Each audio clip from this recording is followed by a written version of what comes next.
Hello everyone, this is Tactical Lich here, and we're back for another Total War Warhammer 2 online multiplayer replay.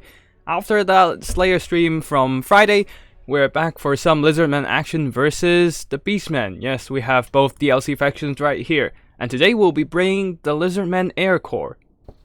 Now let's quickly go through the army builds. For the Lizardmen led by yours truly, we have a 4-unit strong Terradon rider spam right here. In the middle, we have the Colossadon Hunters Regiment of Renowned Anti-Large Ripperjectile Riders. With the new toys, all the new monsters that Beastmen were able to get, the Ripperjectiles here will be very key to do some monster hunting abilities, especially when they might send in a Manticore that they'll have to counter with these anti-large flyers. Now for the ground forces, we have 3 Saurus Warriors, one of them with shield in the front, and also more Saurus Warriors at the back. In the middle, the Star Chamber Guardians, providing that Guardian 15% physical resistance to the Saurus Scarvet, as well as the Slan Mage Priest of Life. Now for the Beastmen, we have a front line of Ungor herds. Right now they're all hidden, so I can't see them at all. In the middle, a couple units of Ungor Raiders, providing that very key anti-air fire against my Terradon Riders. And at the back, some Ungor Spearmen herd, protecting a Cygor. Now here is the ridiculous stuff, very scary here. A cow spam right here, Doombull plus double Gorbull. There's no spell casting whatsoever, but the anti-large alone in here, the killing power, is enough to obliterate any monsters that the Lizardmen might field. And in the bushes, we have 4 Tuskagore chariots. Very cost-efficient chariots from the Beastmen will surely be able to roll over any Lizardmen infantry and bring the Beastmen to victory. Now with that, the army builds is basically done. Now let's get the battle started and see what happens. The battle begins with the Lizardmen pushing forward. As you can see here, Cygor with the artillery pressure, one single rock drop into the Star Chamber Guardians, already killing 7 models and dropping their health by a good 20%. Meaning the Saurus cannot sit back in this game. To respond, the Lizardmen push forward with the Terradon Riders, hoping to snipe out the Cygor early, discovering the ambush in the way, and now going for the Ungor Raiders, as their firepower will be quite a huge threat to the Terradon Riders in the skies. As you can see, they're taking some damage from the counterfire from the Ungor Raiders. So I pushed the Terradon Riders, trying to use their rock drops to disable my opponent's units, while my opponent tried to dodge and move them out of the way. The dodges aren't exactly successful, and the Ungor Raiders are already taking significant damage. One of them down to 60% of their health, the other down to half health and even wavering already. Of course, sitting still means that the Terradons are going to get a shower from all the arrow fire being so close, point blank fire even. They will be pulling back in a short time. In exchange, a second Terradon Rider unit comes in, routing these Ungor Raiders with a second rock drop, shutting down all the anti-air missiles from the Beastmen. Back to the front line, the engagement of melee combat is well and truly underway. Saurus Warriors clashing into the Ungor herds, no doubt superior to the filthy infantry of the Beastmen. But in response, the Beastmen units pushing out from the tree lines. The Tuskagore chariots are unstoppable, now rolling straight into the formations of the Saurus Warrior, already downing this Saurus Warrior to half health. This one is also taking significant damage. The only hope of the Lizardmen are to just surround them with armor-piercing anti-large infantry and also respond with the characters. As you can see here, Slan Mage and also the Saurus Scarvet on the Carnosaur are pushing in, doing some decent damage to the Tuskagore chariots. But of course, the Beastmen still have their triple bull formation here, pushing straight for the Saurus Scarvet. So to save him from being assassinated, all the Colossadon Hunters drop down onto the Gorbulls and Doombulls and whatnot, while a Shield of the Old One is dropped to provide some damage resistance. At the back, a banishment dropped onto some Ungor Spearmen herd, doing some decent damage over them, while the Cygor is already down to less than 1/3 of their health due to all the focus fire from the Terradon Riders. But back to the main fight here. As you can see, the Tuskagore chariots, most of them are still very healthy, while the Gorbulls, they are not exactly doing too much damage here. Yes, they are a deadly anti-large killing force, but the Saurus Scarvet, due to the cover from all the infantry from the Saurus, they are not taking too much damage in the process. And with all the clumped up Ungor Spearmen herds in the middle here, we are gonna drop a Dwellers Below here, breaking them, punishing the blobbed up infantry, separating these characters of the beastmen from their infantry. But also the Saurus Garvet with the animation charging forward, pouncing into the formations of the beastmen, separating himself from the infantry cover, with Dumble and Gorble hot in pursuit. Facing these angry cows of the beastmen alone, the Saurus Garvet is getting mauled by the heavy axes of the angry Minotaur characters, even with Terradons trying to provide fire support with their poison blow dots. But at the back, the cycle is finally broken off, as well as a bunch of other beastmen infantry, but they will be able to regroup soon. I do not have any mobility to chase them down, as they are now busy going into the middle, trying to use their blow darts, just punishing the Gorbles. But with 100 armor on Gorble and Dumbles, the non-armor piercing blow darts won't do too much burst damage in a short time. And as a result, the Saurus Garvet is still taking a heavy beating, almost routing as his leadership is wavering, while the infantry around are not exactly healthy. The Star Chamber Guardians are dropping very low, Saurus Warriors as well down to 1/3 of their health, while this fresh unit of Angorherd, no doubt hiding in the trees beforehand, is now entering combat, bringing some fresh bodies into the melee grind where the Beastman leadership sorely needs infantry support. Yes, the leadership of the Beastmen has low morale and health right now, but they still have more than enough killing power to heavily punish the Lizardman characters, especially with the fresh infantry support. So I dropped a banishment to try to clear out the Beastman chaff, but it's not going exactly the way I want. Instead, all my infantry are about to be routed. You can see even the Star Chamber Guardians are routed, leaving the Slaughter Mage alone. While over here, the fleeing Scarvet is getting chased after by a Dumble. However, thanks to the higher speed on the Scarvet, he should be able to get out of this engagement alive. Well, back to the middle, it's all down to the Terradon Riders at this point, as these Saurus Warriors are extremely beat up. Only, how many models are left here? 18 models are left, while there's still a very healthy Gorble here, pounding down the Slant Mage with the support of some Tuskegore chariots.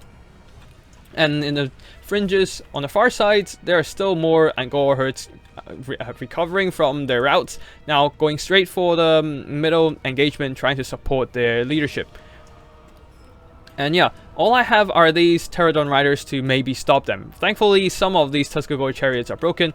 This Sargo actually came back, not being able to fire for the whole time due to the distraction from the Terradon Riders. I believe they also tried to throw rocks at the Terradon Riders and drop them, and they actually succeeded in killing a couple with their rock drops.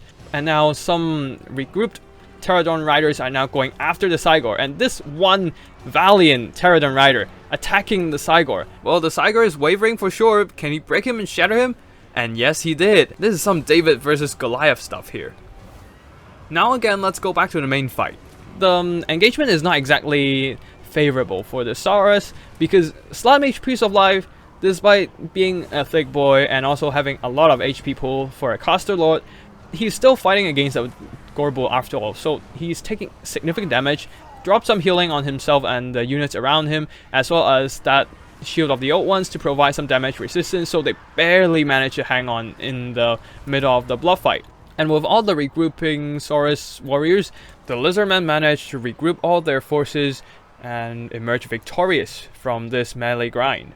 But there is a massive force of Beastmen here regrouping in the tree lines, ready to rest up and charge out of the tree lines to meet the Lizardmen in melee combat again.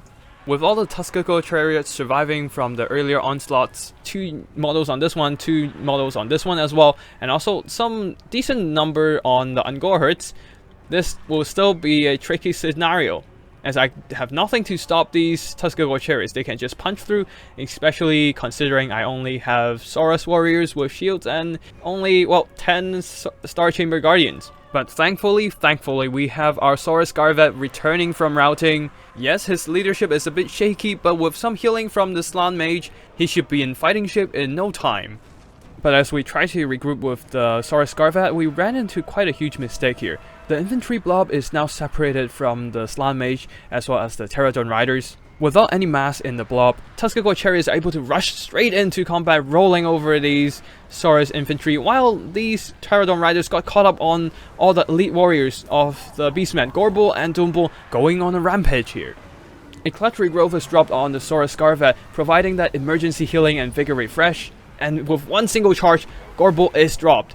Now it's all down to Doombull and the bunch of Ungorherds surrounding the Lizardman. Honestly, at this point, it's all under RNG's and anybody's game, despite the balance of power is heavily favoring the Lizardman. Without any healthy units to carry the game, it's all down to the leaders. It's all down to this. Duel of the Ages, the Doombull versus Saurus Scarvet. Somehow the Doombull is still hanging on, actually dishing out some significant counter damage to the Saurus Scarvet. You can see here, Saurus Scarvet isn't exactly landing any hits on the Doombull, but the Doombull is giving him a massive beating. Wavering, the Slant Mage is broken, but the Doombull is slain, either by the Saurus Warrior or from the aftermath of a Saurus Scarvet hit. And with the death of their leadership, the Beastmen are routed, and victory goes to the defenders of the old world, the bulwark of the mortal empires, the Lizardman. Now before we go into the army performances, I'd like to thank you for watching the video. If you enjoy it, don't forget to hit the like and subscribe, as I'll be regularly uploading content on tips and strategies, wild builds for multiplayer, or just general battle replays for Total War Warhammer 2. And if you have any replays that you want to showcase, feel free to drop by my Discord or send me an email and share the replay. I'll be sure to check it out and see if I can make it into a video. Now with that out of the way, let's have a look at the army themselves. For the Lizardman, this game is most certainly carried on the tiny backs of these Terradon riders. This one only earning less than 500 value, but the rest well over 2 times its value, 800 over here and over 1000. Considering that all the Terradons are only costing 600 each, this is some very solid work. Using their rock drops to decimate these Ungor raiders early, shooting the Cygor, assassinating it with the blow dots, and in the end, using the aerial advantage to swarm the Lizardman ground forces, and providing some extra bodies to block attacks for the Lizardman characters, they somehow managed to produce a lot more value than they worth. For the rest of the Lizardman army, the Saurus here, most of them didn't pay back for themselves. The chariots are just way too much for these Saurus infantry to handle. Even the Star Chamber Guardians only 1300 damage. Yes, they did some solid work against the characters and also Tuskegore chariots of the Beastmen, but they actually cost 1500, so not exactly the best value from these guys. Still, their physical resistance both to the characters ensure their survival and allow them to dish out a lot more damage safely. When we look at the characters, the Slant Mage here, 1700 damage, and also coupled with all the healing he provided and all the support, the melee defense and armor buff, as well as the shield of the old ones. The Slant Mage is actually doing a lot of solid work here, providing that protection to the army blob, as well as punishing the Beastmen infantry with his banishments, dwellers below. Overall, very solid performances. While the Saurus Scarvet, with not one clutch regrowth from the Slant Mage, managed to came back with vigor refreshed, slam into the Gorbel, destroy him, and then went one-on-one against the Doombull and somehow won the fight. Yes, I managed to win this battle, but it is due to the amazing performances of these Terradon riders, as well as the one little victory in terms of RNG in the end. The Colossodon Hunters didn't really manage to do much here, as they are a very glass cannon unit, surrounded by Gorherds. They took some pretty hefty damage in that brutal melee grind. A couple Ungorherds actually earned back way above their value here, no doubt swarming these Colossodon Hunters and did a lot of valuable damage. Don't forget about the triple bull formation from the Beastmen here, with a Doombull earning almost 2000 value, almost 1500 on the Gorbel, well over 2500 on this one. That is some very solid damage from this character trio. If not for the healing from the Slant Mage, I would have totally lost this game. The power of Angry Cows is always something to be reckoned with. As for the rest of the Beastmen units, the Ungors are Ungors after all, so only 2 are actually doing well here. The rest are not actually earning back too much value. Ungor Raiders getting rock dropped and sent off the battlefield early, not earning too much value here either. But the Tuskegore chariots, they are always so solid in the patch. Now earning back basically all their value. These 2 are not exactly doing too well here, but these 2 are basically, this one earning double their value, this one's almost getting there. If not for the Saurus Scarvet beating down some of the chariots, the Star Chamber Guardians using their excellent melee stats to grind them down, as well as the Terradon Riders swarming and pinning down these chariots, I totally would have no way to counter these guys, and allow them to roam freely in my formations and lead to my defeat. But thankfully, I do have these elements in this battle, and that basically helped me win the game. As for the Cygor, getting surrounded by blow dots, showered in the face with poison as well, not able to earn back its value and get sent off the battlefield early, its potential is not exactly maximized. And that's basically it for today's replay. I hope you enjoy it, and thank you for watching. I'll see you in the next one. Tactical Lich, signing out.